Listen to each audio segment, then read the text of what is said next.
আপনি কি কখনো খেয়াল করেছেন ট্রেন যখনই গতি ধরতে শুরু করে তখনই আপনার মোবাইল নেটওয়ার্ক হঠাৎ দুর্বল হয়ে যায়, কল কেটে যায়, ইন্টারনেট বাফার করতে থাকে এবং হোয়াটসঅ্যাপ মেসেজ পর্যন্ত দেরিতে পৌঁছায়। শেষ পর্যন্ত এমনটা কেন হয়? এটা কি শুধু খারাপ নেটওয়ার্ক কোম্পানির দোষ, নাকি এর পেছনে কোনো বড় বৈজ্ঞানিক ও প্রযুক্তিগত কারণ লুকিয়ে আছে?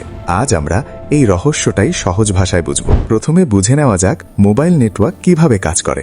যখনই আপনি কল করেন বা ইন্টারনেট ব্যবহার করেন, আপনার ফোন আশেপাশে থাকা মোবাইল টাওয়ারের সাথে সংযুক্ত হয়। ভারতে এই টাওয়ারগুলো বিভিন্ন টেলিকম কোম্পানি বসিয়েছে, যেমন জিও, এয়ারটেল এবং ভোডাফোন আইডিয়া। প্রতিটি টাওয়ার একটি নির্দিষ্ট এলাকাকে কভার করে, যাকে সেল বলা হয়। আপনার ফোন সেই সেলের ভেতর থেকেই সিগন্যাল পায়। এখন ভাবুন, যখন আপনি বাড়িতে থাকেন তখন আপনি সাধারণত একই টাওয়ারের এলাকায় থাকেন, কিন্তু ট্রেনে থাকলে ট্রেন ৮০, ১০০ বা কখনো কখনো ১২০ কিলোমিটার প্রতি ঘন্টা গতিতে চলতে থাকে। ফলে আপনার ফোন কয়েক মিনিটের মধ্যেই এক টাওয়ারের রেঞ্জ থেকে বেরিয়ে অন্য টাওয়ারের রেঞ্জে ঢুকে যায়। এই প্রক্রিয়াকে হ্যান্ড ওভার বলা হয়। হ্যান্ড ওভার যত দ্রুত হবে তত বেশিবার নেটওয়ার্ক বদলাবে। যদি এই বদলাতে সামান্য দেরি হয় তাহলে কল ড্রপ বা ইন্টারনেট স্লো হওয়া স্বাভাবিক। দ্রুতগতির ট্রেনের দুর্বল নেটওয়ার্কের এটি সবচেয়ে বড় কারণ।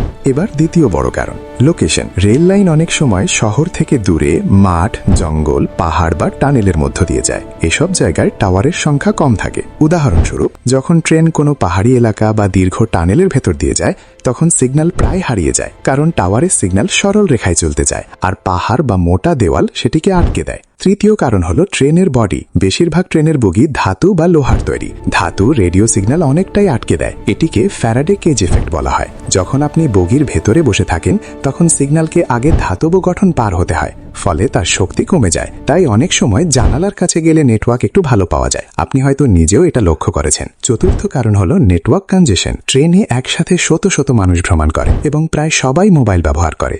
কেউ কল করছে, কেউ ভিডিও দেখছে, কেউ সোশ্যাল মিডিয়া ব্যবহার করছে। এখন যদি একই টাওয়ার থেকে এত মানুষ একসাথে ডেটা চায় তাহলে স্পিড কমে যাওয়াই স্বাভাবিক। একে নেটওয়ার্ক ওভারলোড বলা হয়। বিশেষ করে উৎসব বা ছুটির সময় যখন ট্রেন ভরা থাকে তখন এই সমস্যা আরও বাড়ে।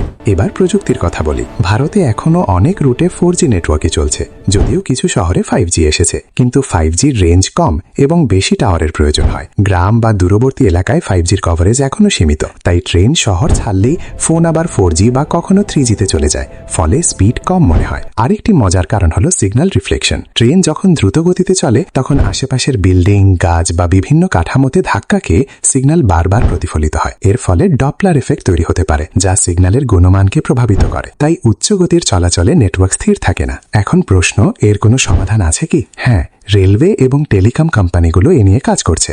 অনেক প্রিমিয়াম ট্রেনে ওয়াইফাই সুবিধা দেওয়া হচ্ছে। ভবিষ্যতে রেল লাইনের পাশে আরও বেশি মোবাইল টাওয়ার বসানো হতে পারে। কিছু দেশে ট্রেনের ভেতরে সিগন্যাল বুস্টারও লাগানো হয়, যা বাইরে সিগন্যাল ধরে ভেতরে শক্তিশালী করে দেয়। তাই পরের বার ট্রেনে আপনার নেটওয়ার্ক দুর্বল হলে শুধু কোম্পানিকে দোষ দেবেন না। মনে রাখবেন, এর পেছনে দ্রুত গতি, টাওয়ার বদল, লোকেশন, ধাতব বডি এবং নেটওয়ার্ক ওভারলোডের কিন্তু অনেক বৈজ্ঞানিক কারণ কাজ করে। যদি এমন সহজ ভাষায় প্রযুক্তি বিষয়ক তথ্য আপনার ভালো লাগে তাহলে ভিডিওটি লাইক করুন, চ্যানেলটি সাবস্ক্রাইব করুন এবং কমেন্টে জানান আপনার কি কখনো ট্রেনে নেটওয়ার্ক ড্রপের অভিজ্ঞতা হয়েছে।